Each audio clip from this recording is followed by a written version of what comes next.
የደስታ መሰረቱ እግዚአብሔር ነው ወገኖች።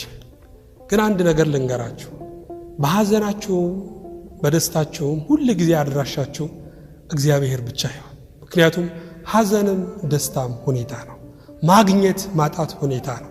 ከፍታ ዝቅታ ሁኔታ ነው። እግዚአብሔር ግን ከሁኔታ በላይ የሚገኝ አምላክ ነው ወገኖች። ሁል ጊዜ በስፍራው የሚገኝ ሐቅ አለ።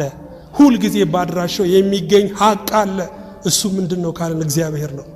እግዚአብሔር የደስታን ጽዋ ለሁላችን ይስጠን። ልናዝን እንችላለን። ታመን ሊሆን ይችላል። ሞት በተደጋጋሚ በራችንን አንኳኩቶት ሊሆን ይችላል። ደሞዛችን አላደርስ ብሎ ተሰቃይተን ሊሆን ይችላል።